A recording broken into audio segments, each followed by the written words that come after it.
السلام عليكم ورحمة الله وبركاته. نحمده ونصلي على رسوله الكريم أما بعد. فأعوذ بالله من الشيطان الرجيم. بسم الله الرحمن الرحيم. ورتل القرآن ترتيلا.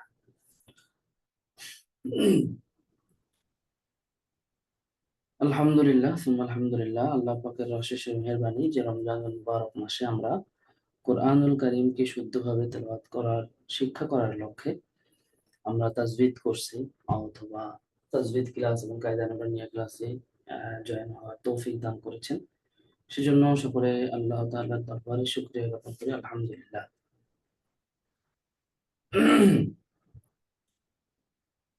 মহান রব্বুল আলামিন আমাদেরকে রমজানুল মুবারকের কে সামনে রেখে কোরআনকে বিশুদ্ধ করার লক্ষ্যে এই কোর্সে আমাদেরকে আল্লাহ তাআলা তৌফিক দান করেছেন। ইনশাআল্লাহ আমরা চেষ্টা করব যাতে করে কোরআনকে বিশুদ্ধ করা যতটুকু সম্ভব আমরা আল্লাহ তাআলা আমাদেরকে যেন পরিপূর্ণ তৌফিক দান করেন, সুন্দরভাবে যাতে আমরা কোরআনকে পড়তে পারি, তেলাওয়াত করতে পারি, বুঝতে পারি, সেই তৌফিক যেন আল্লাহ তাআলা আমাদেরকে দান করেন। আচ্ছা, কোরআন শিক্ষা করা বা তাজউইদের গুরুত্ব, আহ, তাজউইদের তাজউইদের গুরুত্ব সম্পর্কে একটু আলোচনা করা দরকার। কেননা গুরুত্ব যদি ভালোভাবে বোঝা যায়, সেক্ষেত্রে কোরআন সাবজেক্টটা গুরুত্বও বোঝা যায় ভালো। তো সেজন্য আমরা যাতে তাজউইদ কোর্সটা, ক্লাসটা আমাদের কি জন্য প্রয়োজন সেটা যাতে আমরা বুঝতে পারি। আল্লাহ তাআলা বলছেন ওয়ারাত্তিলিল কোরআন তারতিলা। তারতিল শব্দটির অর্থ হচ্ছে সুন্দর এবং স্পষ্টভাবে, যাতে সুন্দর লাহানি ধীরস্থির ভাবে পড়ার নাম হচ্ছে তারতিল। তো ইমাম কুরতুবী রাহমাতুল্লাহ আলাইহি বলেন যে তাজবিদ অনুসারে কোরআন তেলাওয়াত করাটা বাধ্যতামূলক, এই আয়াতের ব্যাখ্যায় গিয়ে বলেন। দ্বিতীয় হলো, আল্লাহ তাআলা কোরআনে মাজিদের মধ্যে বলছেন আল্লাযীনা আতাইনাহুমুল কিতাবা ইয়াতলুনাহু হাক্কা তিলাওয়াতিহি উলাইকা ইউমিনুনা বিহি।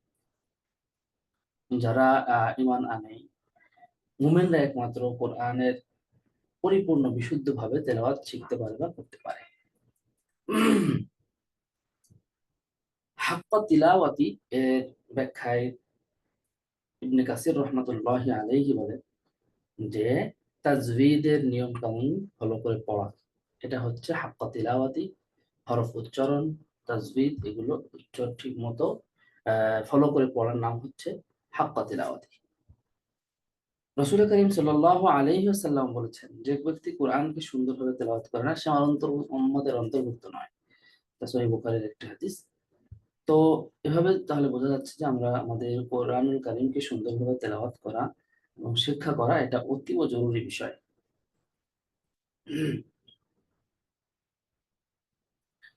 আচ্ছা, তাহলে আমরা আজ তাজবিদের সংজ্ঞা কি। প্রথমত, তাজবিদ কাকে বলে?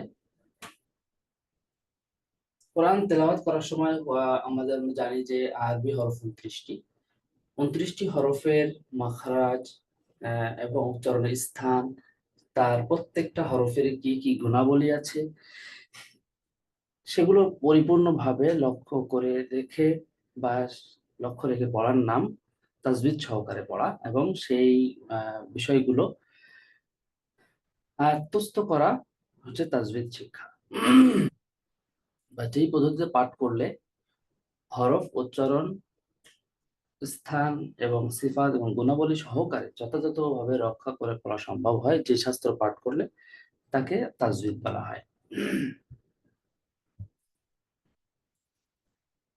তাজবিদের দুইটা কাজ। একটা হচ্ছে হরফগুলোর উচ্চারণ বিশুদ্ধভাবে করা, আর হচ্ছে তেলাওয়াতের ক্ষেত্রেও কিছু নিয়ম কানুন আছে, সেগুলো ফলো করা। এটা দুইটা এক কাজ।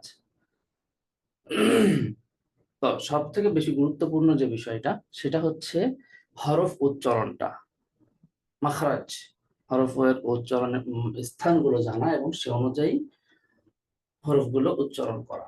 নচেৎ একটি হরফের স্থানে অন্য হরফ উচ্চারণ হবে, সেক্ষেত্রে কোরআনের অর্থের বিকৃতি হবে, উল্টা অর্থ প্রদান করতে পারে, সম্ভাবনা রয়েছে। যেমন অনেক সময় আমরা বলি আলহামদু এর স্থানে আলহামদু বলি। হামদু শব্দের অর্থ আহ হচ্ছে কি প্রশংসা, কিন্তু হামদুন শব্দটা শুধু হা দিয়ে যদি হয় সেক্ষেত্রে তার অর্থ বিকৃতি হয়, অর্থাৎ এটার তিরস্কার অর্থে ব্যবহার হয়। তারপর হচ্ছে যেমন বলে আযাবুন আযীম বা আযাবুন, আহ অথবা আল্লাহর ক্ষেত্রে আসে আলিমুন শব্দটি। তো আলিমুন শব্দের যদি আইনের উচ্চারণটা ঠিক মতো না হয়, পরিপূর্ণভাবে না হয়, সেক্ষেত্রে হামজার উচ্চারণ যদি হয় তাহলে সেক্ষেত্রে কিন্তু অনেক সময় আমরা উচ্চারণ করতে গিয়ে আইনের উচ্চারণ হামজার মতো হয়ে যায়। তো সেক্ষেত্রে অর্থের বিকৃতি হবে। যেমন আলিমুন শব্দের অর্থ হলো জ্ঞানী বা সর্বজ্ঞ, কিন্তু আলিমুন শব্দের অর্থ হবে যন্ত্রণাদায়ক বা কষ্টদায়ক, শাস্তিদায়ক। তো সেক্ষেত্রে আমাদের লক্ষ্য রাখতে হবে হরফের উচ্চারণগুলো যাতে সুন্দরভাবে করা হয়, এবং মাখরাজ কোন হরফের কোন মাখরাজ সে অনুযায়ী হরফগুলো উচ্চারণ করা। আল্লাহ তাআলা আমাদেরকে তৌফিক দান করুন। তো আজ প্রথম ক্লাস হিসেবে আমাদের সিলেবাসে ছিল তার মাখরাজ। তো আজকে আমরা ইনশাল্লাহ মাখরাজ পড়বো। আমি প্রথম পার্ট আজকের ক্লাসে পড়িয়ে দিব, এরপর আপনাদেরকে দিব একটু প্র্যাকটিস করার জন্য, রিভিউ করার জন্য।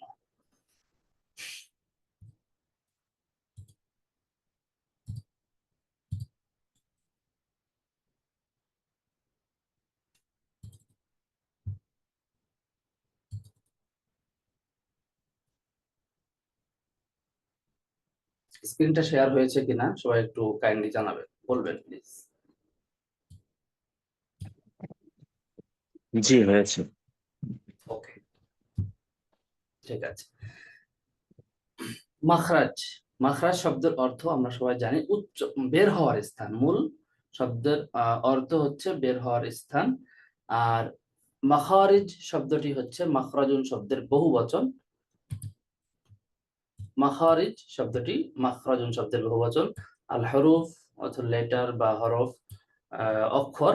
আল আরবি অর্থ আরবি, তাহলে আরবি হরফ সমূহের বের হওয়ার স্থান। তো আমরা যেহেতু উচ্চারণ বলি, মাখরাজ শব্দের অর্থ উচ্চারণ স্থান। মাখরাজ শব্দটি এক বচন, বহুবচন হচ্ছে আল মাখারিজ। শাব্দিক অর্থ হচ্ছে বের হওয়ার স্থান। পারিভাষিক অর্থ আরবি প্রতিটি হরফ মুখ ও কণ্ঠনালীর যে স্থান থেকে উচ্চারিত হয় সেই স্থানকেই মাখরাজ বলে। আচ্ছা, দ্বিতীয় হলো যে আরবি হরফগুলো মোট 5টা স্থান থেকে উচ্চারণ হয়। আরবি হরফগুলো মোট 5টি স্থান থেকে উচ্চারিত হয়। তার মধ্যে প্রথম হলো হালক তথা কণ্ঠনালী। প্রথম হলো হালক তথা কণ্ঠনালী। 2 নাম্বার হচ্ছে লিসান অর্থ জিহ্বা। 3 নাম্বার শাফাতান অর্থ ঠোঁট। 4 নাম্বার আল জাউফ তথা মুখ বা মুখের মধ্যবর্তী স্থান। আর 5 নাম্বার খাইশুম অর্থাৎ নাকের বাসি। তাহলে কণ্ঠনালী, জিহ্বা, ঠোঁট, মুখ এবং নাকের বাসি, এই 5টি স্থান থেকে আহ, আরবি 29টি হরফ উচ্চারিত হয়। তাহলে এইগুলো আমরা একটু মুখস্থ করতে হবে যে আরবি হরফ উচ্চারণের স্থান মোট 5টি। হালক তথা কণ্ঠনালী, লিসান তথা জিহ্বা, আশাফাতান তথা ঠোঁট, আল জাউফ মুখ ও কণ্ঠনালীর মধ্যবর্তী অংশ, আর খাইশুম তথা নাকের বাসি। এখন হালকের প্রথম শুরু থেকে কিছু হরফ উচ্চারিত হবে, মধ্যবর্তী স্থান থেকে কিছু হরফ উচ্চারিত হবে, এবং শেষ থেকে কিছু হরফ উচ্চারিত হবে। লিসানেরও এভাবে জিহ্বার গোড়া থেকে জিহ্বার মধ্যখান, জিহ্বার আগা, অগ্রভাগ, এভাবে আহ হরফগুলোর স্থান নির্ধারিত হবে, উচ্চারণের স্থান নির্ধারিত হবে। ঠোঁট থেকে কিছু হরফ উচ্চারিত হবে। মুখের খালি জায়গা থেকে মাদের হরফ উচ্চারিত হয়, আমরা সকলেই জানি। খাইশুম নাকের বাসি থেকে গুন্নাহের হরফগুলো উচ্চারিত হয়। আচ্ছা, এখন আমরা আসি হলক থেকে। হলক আমরা জানি যে হলকের অর্থটা কণ্ঠনালী। কণ্ঠনালী থেকে 6টা হরফ উচ্চারিত হয় 3টি মাখরাজে। হলক থেকে মাখরাজ হলো 3টি, হরফ উচ্চারিত হবে 6টি। 3টি মাখরাজে 6টি হরফ উচ্চারিত হয়। হলক হতে 3টি মাখরাজে 6টি হরফ উচ্চারিত হয়। 1 নম্বর আকসাল হালক তথা কণ্ঠনালীর শেষ অংশ। আমরা যেহেতু খাবার খাওয়ার দিক থেকে কণ্ঠনালী শুরু হয় গলার ওপর অংশ, কিন্তু যেহেতু পড়াটা আমাদের ভেতর থেকে আসবে, সেজন্য আকসার শেষ অংশ বলতে এই যে নিচের অংশ, এখান থেকে উচ্চারিত হয় হামজা হা। আকসাল হালক, হলকের শেষ অংশ থেকে উচ্চারিত হয় হামজা হা।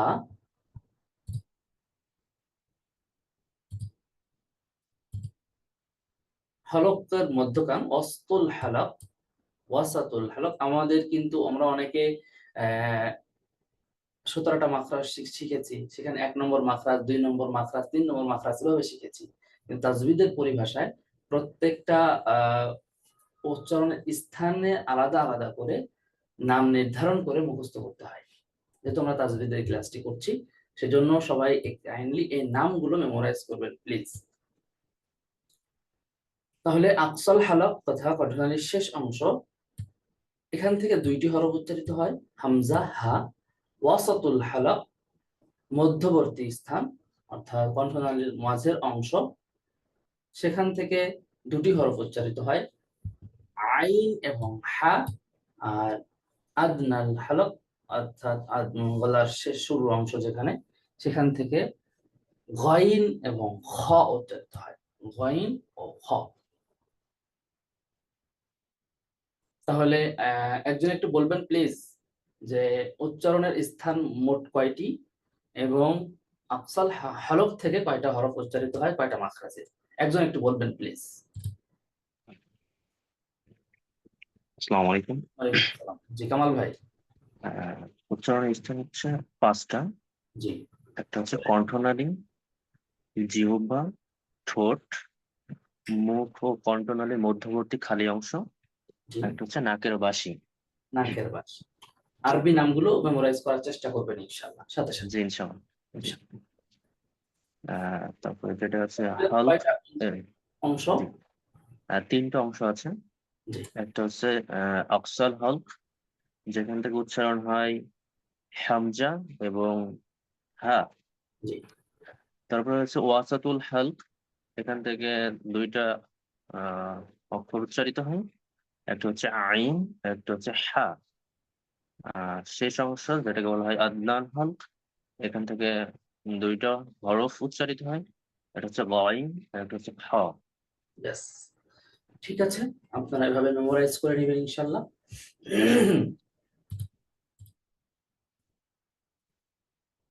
আচ্ছা, আমরা পরের পাঠে আসছি। দ্বিতীয় ছিল, প্রথম ছিল হালক। 1 নম্বর ছিল হালক তথা কণ্ঠনালী, 2 নম্বর ছিল লিসান তথা জিহ্বা।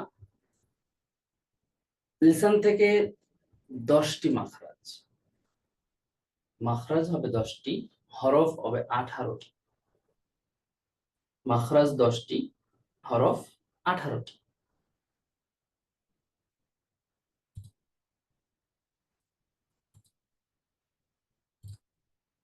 তাহলে 10টি মাখরাজে 18টি হরফ উচ্চারিত হয়। জিহ্বা থেকে, এভাবে মুখস্থ করবেন, জিহ্বা থেকে 10টি মাখরাজে 18টি হরফ উচ্চারিত হয়।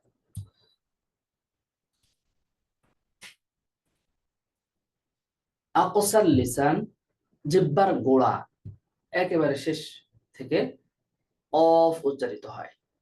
জিহ্বার গোড়া একটু উপরের দিকে উঠিয়ে, জিহ্বার গোড়াটা উপরের দিকে উঠিয়ে উচ্চারিত হবে অফ। একজন বলেন তো, একটু উচ্চারণ করেন তো, আমাদের তাজবিদ কোর্সে যারা আছেন। অফ। আরেকজন বলেন অফ। অফ। আর অফ হরফটা কিন্তু মোটা হয়। আরবি 7টা হরফ আছে যেগুলো সব সময় মোটা হবে, এটাতে সামনে আসবে তাফখিম তারকিকের মধ্যে। তো অফ হরফটা তার মধ্যে অন্যতম একটি, যা সর্বদা মোটা হবে, অফ। ওকে। আকসাল হালক, আকসাল লিসান, আকসার লেসান দেখেন, আকসার লেসান থেকে কিন্তু দুইটা হরফ আছে, একটা হলো কফ আর একটা হচ্ছে কাফ। তবে সেখানে সামান্য পার্থক্য আছে। কফ একেবারে গোড়া থেকে, আর কাফটা একটু সামনে, অগ্রভাগ থেকে, গোড়ার একটু আগ থেকে কাফ উচ্চারিত হয়। তাহলে আকসার লেসান থেকে দুইটা হরফ উচ্চারিত হয়, একটা হচ্ছে কফ আর অপরটি হচ্ছে কাফ। ওকে। অসতুল লেসান যদি আসি, অসতুল লেসান অর্থাৎ জিহ্বার মধ্যস্থল, সেখান থেকে তিনটা হরফ উচ্চারিত হয়। তবে সেখানেও পার্থক্য আছে। জিহ্বার মধ্যখানের শুরুভাগ থেকে জিম, আর জিহ্বার মধ্যখান একবার বরাবর মধ্যখান থেকে শিন, এবং জিহ্বার মধ্যখানের শেষ ভাগ থেকে মনে করেন জিম উচ্চারিত হয়। মানে জিহ্বা মধ্যখান, এটা দেখা একটু, জিহ্বার মধ্যখান এটা। তো হ্যাঁ, তো এখান থেকে যদি আমরা আসি, জিহ্বার গোড়া, সরাসরি গোড়া হচ্ছে এটা, জিহ্বার শুরু ভাগ হচ্ছে এটা। তো মধ্যখানের মধ্যখানের শুরু ভাগ হচ্ছে এটা, মধ্যখানের শুরু প্রথম ভাগ যেটা, এখান থেকে উচ্চারণ হবে জিম, বরাবর মধ্যখান থেকে উচ্চারিত হবে শিন, আর মধ্যখানের শুরু শেষ ভাগ থেকে উচ্চারিত হবে ইয়া। আমরা কি বুঝতে পেরেছি? ওয়াসাতুল লিসান, জিহ্বার মধ্যখান, এই পুরোটা তো মনে করেন জিহ্বার মধ্যখান, কিন্তু মধ্যখানের শুরু ভাগ থেকে উচ্চারিত হবে জিম, বরাবর মধ্যখান থেকে শিন, আর মধ্যখানের শেষ ভাগ থেকে উচ্চারিত হবে ইয়া। তাহলে ওয়াসাতুল লিসান থেকে তিনটি হরফ উচ্চারিত হয়, জিম, শিন এবং ইয়া।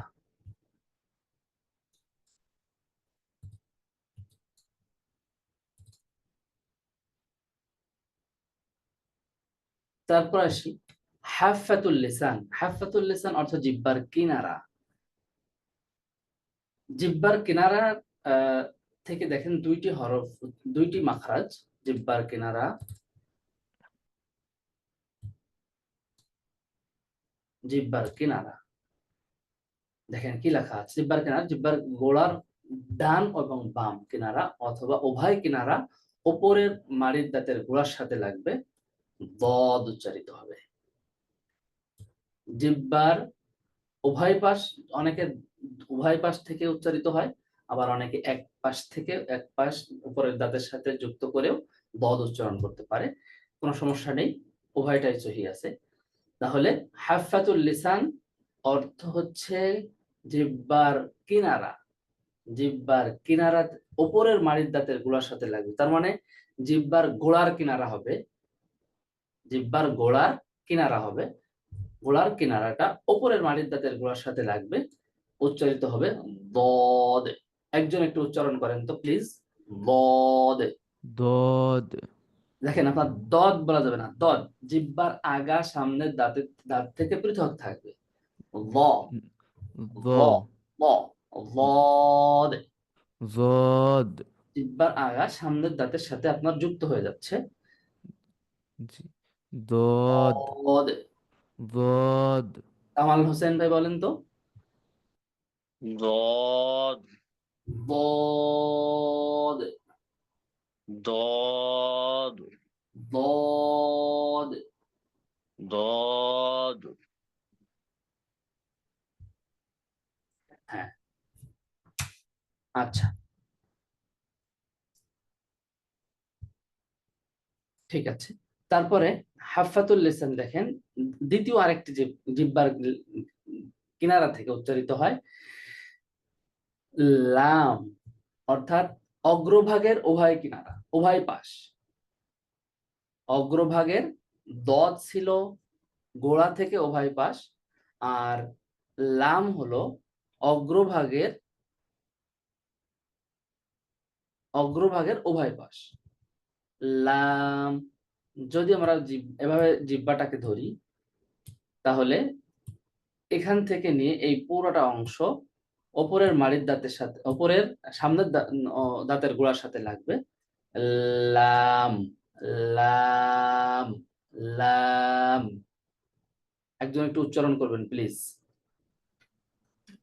লাম, লাম, লাম, লাম। লাম। হুম,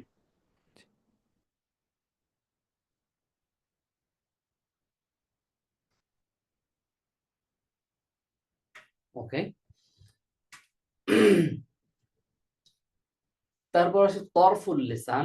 তরফুল লিসান বলতে জিহ্বার পাশ। এখানে উভয় পাশ, মানে একেবারে ফুল কিনারাটা যুক্ত হয় না,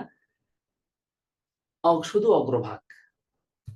অগ্রভাগ উপরের দুই দাঁতের গোড়ার সাথে যুক্ত হবে। জিহ্বার অগ্রভাগ সামনের উপরের দুই দাঁতের গোড়ার সাথে যুক্ত হবে। উচ্চারণ হবে নুন, নুন। ঠিক আছে। আর জহরু তরফিল লিসান, জহরু তরফিল লিসান, এটা হচ্ছে জিহ্বার আগার পিঠ। জিহ্বার আগার পিঠ, এটা উপরের আহ, আবার অনেকের এটা ওই যে তাকরার হয়, বারবার হয়, এটা যাতে না হয়। এটা র এর একটি তাকরার না হওয়া, এটা র এর একটি সিফাত গুণাবলী। এটা সামনে আসবে ইনশাল্লাহ। তো জিহ্বার আগার পিঠ উপরের দাঁতের সাথে, উপর দাঁতের গোড়ার দাঁতের সাথে লাগিয়ে, দাঁতের গোড়ার সাথে লাগিয়ে র উচ্চারিত হবে। র, র, র। একজন বলেন তো প্লিজ। র, র, র। দেখেন বারবার কিন্তু উচ্চারণ হবে না, র এমন যাতে না হয়। র একবার, জাস্ট একবার থেকে দুইবার, এর থেকে বেশি হবে না। র, র, র, র। বলেন তো একজন, আরেকজন বলেন তো। র, র। র, র। ঠিক আছে, মাশাআল্লাহ। রকি ভাই, রকি ভাই তো কথাই বলছেন না।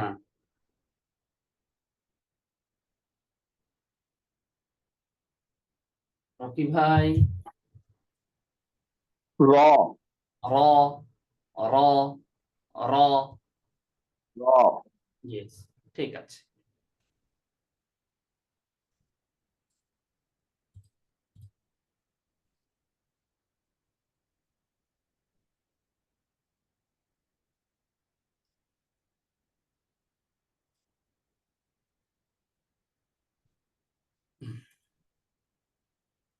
আচ্ছা, তারপর আসি।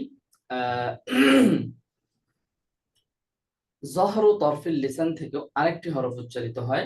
জিহ্বার আগা, অগ্রভাগ বা আগা যেটাই বলেন, উপরের দাঁতের গুড়ার সাথে লাগাইয়া এখানেও তিনটি হরফ উচ্চারিত হয়। ত, দাল এবং তা। ত, দাল, তা। ত, দাল, তা। দেখেন, ত এবং তা উভয়ের মাখরাজ যেহেতু একই, কিন্তু উচ্চারণটা ভিন্ন। এটার পার্থক্য হয় শুধু গুণাবলীতে। ত হরফটা মোটা আর তা হরফটা হলো পাতলা। এগুলো হচ্ছে সিফাতের আলোচনা, ইনশাল্লাহ সামনে আসতেছে। তাহলে আমরা যদি এই গুণাবলীগুলো যদি এবং মাখরাজ যদি আমরা সঠিকভাবে না জানি, তাহলে হরফের উচ্চারণ পরিপূর্ণ কি হরফ পরিবর্তন হয়ে যেতে পারে। যেমন তা উচ্চারণ করতে গেলে যদি মোটা করে ফেলি আমরা, তাহলে ত হয়ে যাবে। অথবা ত এর ক্ষেত্রে যদি মোটা এর যে গুণাবলী এটা যদি আমরা না করি, তাহলে তা হয়ে যাবে। সেক্ষেত্রে অর্থের ক্ষেত্রে পরিবর্তন হবে। ওকে। তারপর জহরু তরফিল লিসান থেকে জরফু জিহ্বার অগ্রভাগ সামনের ওপরের দুই দাঁতের আগার সাথে লাগবে। দেখেন এইখানে এই দুইটা মাখরাজে কিন্তু জহরু তরফিল লিসান ঠিক আছে, জিহ্বার অগ্রভাগ, কিন্তু রয়ের ক্ষেত্রে হচ্ছে জিহ্বার আগার পিঠ, উল্টা পিঠটা যুক্ত হচ্ছে। আর জহরু তরফিল লিসান অর্থাৎ ত দালের ক্ষেত্রে জিহ্বার অগ্রভাগ কিন্তু ওপরের পাটটা দাঁতের গোড়ার সাথে যুক্ত হচ্ছে। আর জহর তরফিল লিসানে আরেকটা যে মাখরাজ আছে, সেখানে জিহ্বার অগ্রভাগ তো ঠিক আছে, বাকি দাঁতের আগার সাথে যুক্ত হবে, গোড়ার সাথে নয়। জহর তরফিল লিসান, জিহ্বার অগ্রভাগ সামনের ওপরের দুই দাঁতের গোড়ার সাথে যুক্ত হবে, উচ্চারিত হবে য জাল সা, য জাল সা, য জাল সা। একজন বলেন তো। ظ ذل ثا য জাল সা। ظ ذل ثا জি, ওকে। তাহলে তরফুল জিহ্বা থেকে আর একটি মাখরাজ আছে, তরফুল লিসান, জিহ্বার অগ্রভাগ এবং ওপরের ওপরের দাঁতের সাথেও যুক্ত হবে এবং নিচের দাঁতের সাথে সামান্য, ওপরের দাঁতের আগা এবং নিচের দাঁতের সাথেও সামান্য আঁচ করবে। এটার উচ্চারণ হবে ঝা, সদ সিন ঝা, সদ সিন ঝা। দেখেন সদ এবং সিন দুইটারই মাখরাজ একই। সিন হবে পাতলা, সদ উচ্চারণ আওয়াজ হবে মোটা। তাহলে এই মোটা এবং পাতলার ভুল কিন্তু কখনোই করা যাবে না, তাহলে হরফ অন্য হরফে পরিণত হয়ে যাবে। সদ সিন ঝা এর মাখরাজ হচ্ছে জিহ্বার অগ্রভাগ সামনের ওপরের দুই দাঁতের আগা এবং নিচের দাঁতের সাথে সামান্য যুক্ত হবে। স স স সিন জা। ঠিক আছে, তাহলে আজকে আমরা দুইটি মাখরাজ থেকে উচ্চারণ স্থান থেকে মোট এখানে হচ্ছে 10টি মাখরাজ আর এখানে হচ্ছে 3টি, মোট 13টি মাখরাজ শিখলাম ইনশাআল্লাহ। আলহামদুলিল্লাহ, আপনারা এটা প্র্যাকটিস করবেন ইনশাআল্লাহ। এটা পিডিএফটা আমরা দিয়ে দিব ইনশাআল্লাহ গ্রুপে, সেখান থেকে ভিডিওর সাথে মিলিয়ে প্র্যাকটিস করতে থাকবেন ইনশাআল্লাহ। আজকে এতটুকুই থাকবে। জাযাকুমুল্লাহু খায়র। আপনারা একটু প্র্যাকটিস করেন, নিজে নিজে প্র্যাকটিস করতে থাকেন। কায়দায়ে নুরানিয়াতে কে আছেন? শোয়েব ভাই নাকি? জি ওস্তাদ, আমি আছি। আসসালামু জি, আলাইকুম। ওয়ালাইকুম আসসালাম ওয়া রাহমাতুল্লাহ। আচ্ছা আমি ভাইজান, আমি তো ওস্তাদ কনফিউশন হয়ে গেছি, এটা তো তাজউদ ক্লাস। আসলে স্টুডেন্ট কম হওয়ার কারণে আমরা সবাইকে একসাথে করছি, সমস্যা নেই ইনশাআল্লাহ। তো সৌরভ ভাই, জি এটা ওস্তাদ। আপনার ফায়দা হবে ইনশাআল্লাহ, হরফ উচ্চারণ গুলো শেখার ক্ষেত্রে আপনি ইনশাআল্লাহ এটাতে মনোযোগী হবেন ইনশাআল্লাহ। আচ্ছা, আপনি কায়দায়ে নুরানিয়া বলতে আমরা যেটাকে বুঝি মসজিদে নববীতে যেভাবে পড়ানো হয় ফাতহা কাসরা দম্মা দিয়ে, আমরা ইনশাআল্লাহ সেভাবেই তো শিখবো নাকি? জি ওস্তাদ। ইনশাআল্লাহ, ঠিক আছে। আপনার সিলেবাস কি আপনি পেয়েছেন? না ওস্তাদ। সিলেবাস তো গ্রুপে দেওয়ার কথা, যাই হোক আপনি দিয়ে দিবেন ইনশাআল্লাহ। দেখেন, আজকে আপনি কি আগে কখনো পড়েছেন কিনা? জি ওস্তাদ, মোটামুটি, কিন্তু ও মনে রাখতে পারি না। ও আচ্ছা আচ্ছা, ঠিক আছে।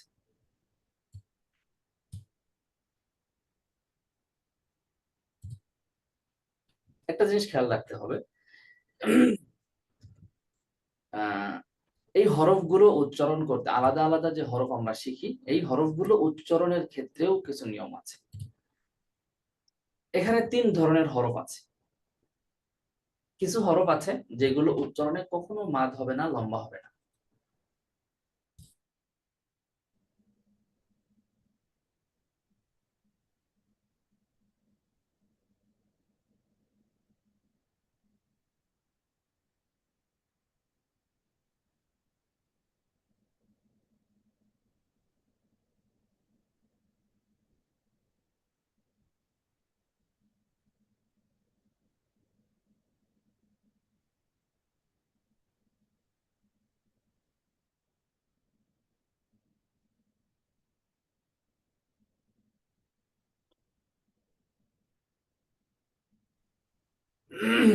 জি ভাই, তো এখানে কি বললাম যে এই 29টা হরফ 3টি ভাগে বিভক্ত। একটা হরফ এখানে দেখেন, কিছু হরফ আছে এমন যেগুলো উচ্চারণে কখনো লম্বা হবে না, মানে দীর্ঘ করে পড়া যাবে না। কিছু হরফ এমন আছে যেগুলো দীর্ঘ করে পড়া যাবে না, আবার কিছু হরফ আছে যেগুলো এক আলিফ মাদ। এখন আমরা অনেকে আবার এক আলিফ মাদ চিনি না। তো এক আলিফ মাদ বলতে দুইটা হরফ উচ্চারণ, দুই হারাকা পরিমাণ, দুইটা হরফ উচ্চারণ করতে যতটুকু সময় প্রয়োজন হয় সেটা হচ্ছে এক আলিফ মাদ। মনে করেন বায়ের ওপর বা, বায়ের ওপর জবর আছে, বায়ের ওপর জবর আছে, এই দুইটা হরফ উচ্চারণ করতে আমার যতটুকু সময় প্রয়োজন ততটুকু সময় হলো এক আলিফ মাদের পরিমাণ। ঠিক আছে? যেমন বা বা, এই বা বা উচ্চারণ করতে আমার যতটুকু সময় প্রয়োজন হয়েছে ততটুকু হলো এক আলিফ মাদ। বুঝাতে পেরেছি কি? জি ওস্তাদ। ওকে, তাহলে এখানে তিন ধরনের হরফ আছে। আপনি আমার সাথে একটু কাইন্ডলি মানে কথার সাথে একটু সাই দিবেন ইনশাআল্লাহ, আমার উত্তর দিবেন একটু কথার। তাহলে তিন তিন ধরনের হরফ বলেছি। যে হরফ, কিছু হরফ আছে যেগুলো উচ্চারণে দীর্ঘ দীর্ঘ হবে না। দুই নম্বর হলো কিছু হরফ এমন আছে যেগুলো এক আলিফ পরিমাণ মাদ হবে, লম্বা হবে, যেমন বা, তা, সা। ওকে। আর কিছু হরফ আছে এমন যেগুলো চার আলিফ পরিমাণ অর্থাৎ 8 হারাকা পরিমাণ দীর্ঘ করে উচ্চারণ করতে হয়। চার আলিফ বলেন বা 3 আলিফ, কোনো সমস্যা নেই, 3 আলিফও হতে পারে, 4 আলিফও হতে পারে, তো 3 আলিফের নিচে নয়। তাহলে 6 হারাকা অথবা 8 হারাকা পরিমাণ দীর্ঘ করে পড়তে হয় শুধু এই হরফে হিজা গুলো উচ্চারণ করার সময়। ঠিক আছে? জি দেখেন আমি একটু দেখাই। বলেছি যে কিছু হরফ আছে এমন যেগুলো,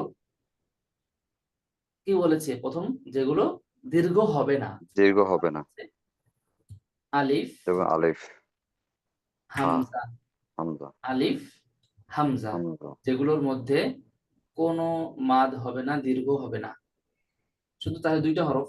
ঠিক আছে? জি এরপরে আপনি কিভাবে বুঝবেন যে কোন হরফটা আপনি চার আলিফ মাদ করবেন বা এক আলিফ মাদ করে পড়বেন?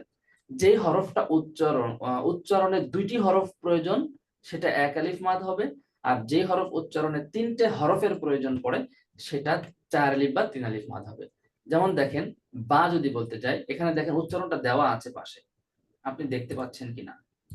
জি এই যে এটা হচ্ছে উচ্চারণ। তাহলে এখানে বা আছে আবার আলিফও আছে, বা আলিফ, তাহলে এখানে দুইটা হরফ আছে, তাই না? জি দুইটা হরফ আছে। তাহলে এই দুইটা হরফ যেই হরফের মধ্যে আছে সেখানে এক আলিফ মাদ হবে, এক আলিফ।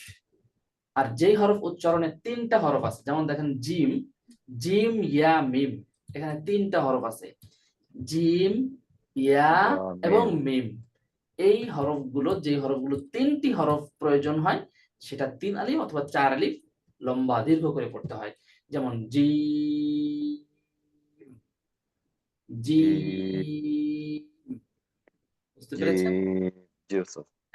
তাহলে এবার একটু আমরা পড়ি, এখন আপনার জন্য সহজ হবে। আলিফ বলেন, আলিফ, আলিফ, আলিফ, বা, বা, তা, তা, সা। সা। দেখেন এই তিনটা কিন্তু তিনটি হরফ একই রকম, যেগুলো দুইটি হরফ বিশিষ্ট এক আলিফ মাদ হবে, হালকা অল্প একটু দীর্ঘ হবে। 3 নম্বর, 4 আসেন, জিম। জি এই যে জিম বলা যাবে না, শুধু হরফ একটু একটু দীর্ঘ করে জিম। জি ওকে। তারপরে হা, পা, খ, খ, দাল। তা, কারণ তিনটি হরফ আছে এখানে। জাল, জা। তিনটি হরফ আছে। র, কি কি কি কি হবে এখানে? জালে, জাল, আলিফ, লাম। জাল, জাল, আলিফ, লাম। আলিফ, লাম। আর দালে, দাল, দাল, আলিফ, আলিফ, লাম। লাম। দাল, আলিফ, লাম। ওকে। জি। তারপরে র, র, জা, জা, সিন, সিন। শিন। সিন ইয়া নুন নাকি? হ্যাঁ, সিন ইয়া নুন। মাশাআল্লাহ, মাশাআল্লাহ, এই তো বুঝতে পারছেন। শিন, শিন, দেখেন শিন ইয়া নুন তিনটি হরফ আছে। তারপরে সদ, সদ, সদ আলিফ দাল তিনটি সদ, হরফ। আলিফ, দাল, সদ, তারপরে হরফটা হচ্ছে দদ, দদ, দদ দদ, আলিফ দাল। আলিফ, দাল, ওকে মাশাআল্লাহ।